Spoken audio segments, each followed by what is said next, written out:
Yo, what is good YouTube? It's your boy Cardi back with the first video on my channel of NBA 2K21, and today I'm bringing y'all the best guard build that I found in this game, and is this build right here. I can't click on it to show you, so I'm going to remake it for you and show you exactly how to make this build. This build, I'm going to show you clips at the very end of this video of how crazy I was going during the My Player Builder, and I don't even have my SIGs equipped yet. So this build is going to be crazy. These type of builds are always good at the beginning of a 2K, but if you haven't, I'm going to be dropping these type of videos every single day until this game fully comes out. So go ahead and sub up, hit that post notification button, like the video, and let's get straight into it. Alright, so first of all, what you're going to want to do is make it a point guard. Some people do shooting guard just because they get like too higher speed. I mean, it's not really that anything important, but whatever. Handed, it's a preference. I like right-handed. But look, so this right here, the pie chart you're going to want to pick for this. A lot of people like this pie chart, but I don't see the point in getting two more shooting just to go down on a lot of finishing. That's just not smart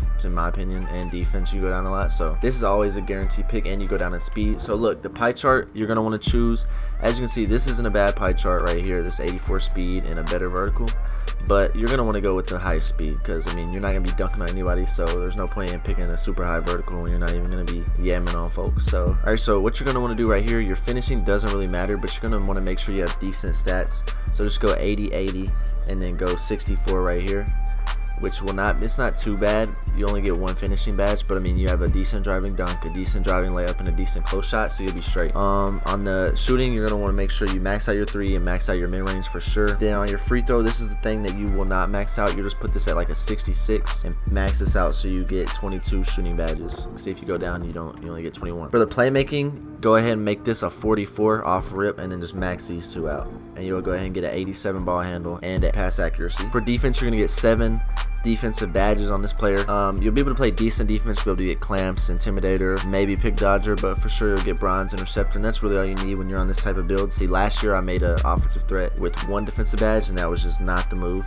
But go ahead and make this 65, max out this to 75 and 75, and then the next one you're going to steal, you're going to put it at an 80, and then this will go up as high as it can go, and that's it. You're done. You have 39. So the badges you're going to be working with is 1 finishing, 22 shooting, 22 playmaking, and 7 defense and rebound. A lot of people are worried about the finishing on this build. You're not going to be finishing a lot on this type of build anyway, but you'll be able to do an easy layup if you got to. You got an 80 driving layup. I mean, you won't have the badges there, but just don't take dumb shit and you'll be fine. Body shape really is a preference. I like compact. I used to like built, but last year, I don't know, it just messed it all up for me. I felt like I couldn't shoot on my built offensive threat, and I could shoot way better on compact players. Maybe I'm just tripping.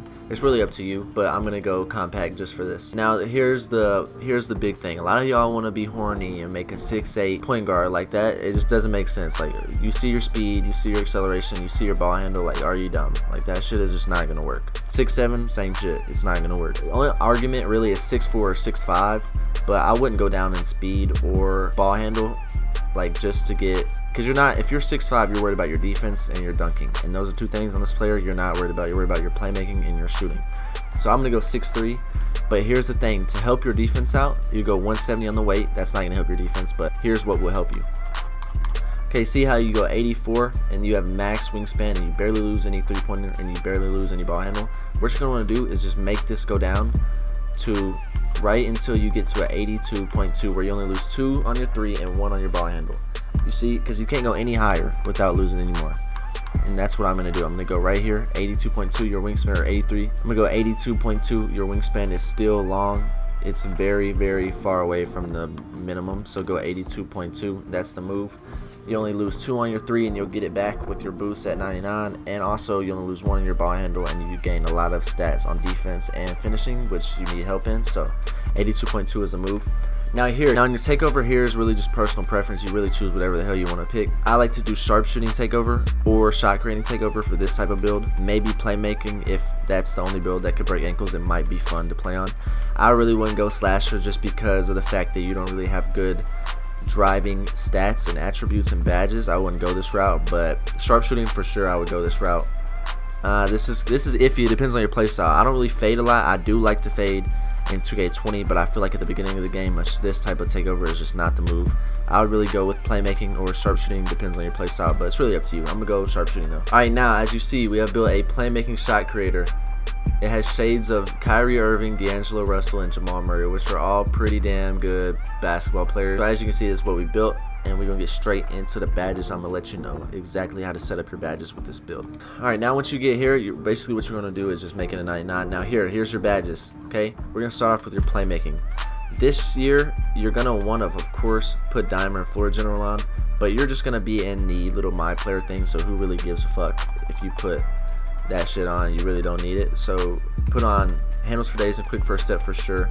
See, I'm gonna rock out with Ankle Breaker. I'm gonna put on Stop and Go, just test that out.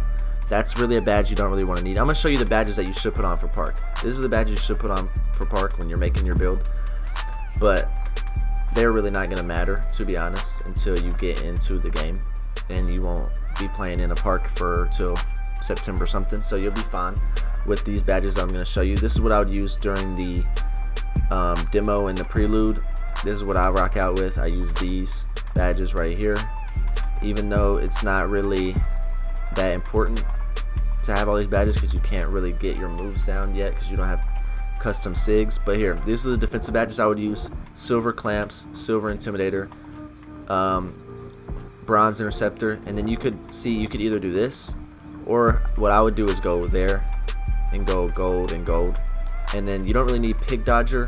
You're gonna get pounded on screens anyway, so there's really no point in having Bronze Pig Dodger. There's just no point. So this year, go with the Diamond off rip. You don't have Quick Draw, go with the Diamond, straight like that, the Diamond. Okay. You need hot zones. You need hot zones to even activate. You need hot zones to even activate Hot Zone Hunter. So really, this doesn't even matter. But for right now, but you can just throw it on. See, I'm gonna leave it on just for the video. But those off rip go to the Diamond because there's no Quick Draw. So you have 6 upgrades available. I like to fade, even though I did pick Sharpshooting Takeover. So I'm gonna go Hall of Fame Difficult Shots.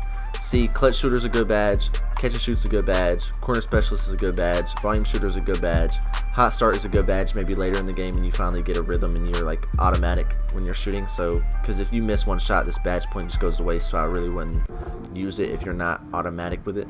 So what I'm going to do, I'm going to go Corner Specialist and Volume Shooter just for this video. My finishing badge, I'll throw it on Consistent Finisher. Don't put it on Contact Finisher because you don't really want to be taking up contested layups anyway with this type of build. Consistent Finisher will help you, especially this year with the implement of missing wide open layups because of your timing and poorly released layups. This will help you not miss those as much. And then Bronze Fancy Footwork is not going to do anything for you. Bronze Slithery Finisher is not going to do anything for you. Bronze Contact Finisher is not going to do anything for you. This will actually help you a little bit, because you only have one badge, so what do you expect? So now that we have all of our badges laid out, I'm going to go into the builder and show you exactly what this build can do, and I'll be back once it gets into the game.